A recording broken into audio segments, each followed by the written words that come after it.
আমার Facebook page বাংলাদেশে block করে রেখেছেন। যাই হোক, তো শেখ হাসিনা সরকার এত চিঠি টিঠি লিখেও আমাদের দেশকে মেটা থেকে কখনো ব্লক করাইতে পারে নাই। অথচ ডক্টর মোহাম্মদ ইউনূস তিনি তার তার যে ক্ষমতা আছে এটা আমি নিজে টের পাচ্ছি।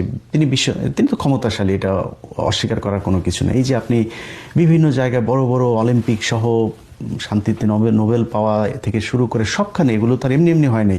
মানে লবিং ছাড়া এগুলো আপনি মনে করেন না যে মানে ডক্টর মোহাম্মদ ইউনূস বা যারা যারা নোবেল পেয়েছেন, শান্তিতে বিশেষ করে যারা নোবেল পেয়েছেন, তাদের মানে দেখেই বোঝা যায় যে এ পাবেই, এরকম কিছু না। এদেরকে লবিং করে করে করে করে তারপরে করতে হয়।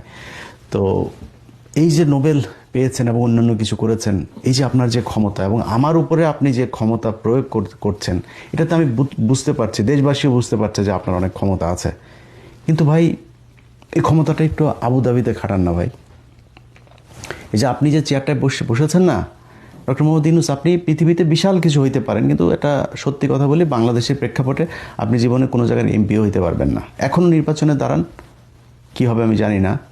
5 তারিখের পরে বাংলাদেশের মানুষ আপনাকে ভীষণ সম্মান দিয়েছে, ভীষণ সম্মান। আমি গেল কয়েকদিনে বহু আমার শুভাকাঙ্ক্ষীর ফোন পেয়েছে।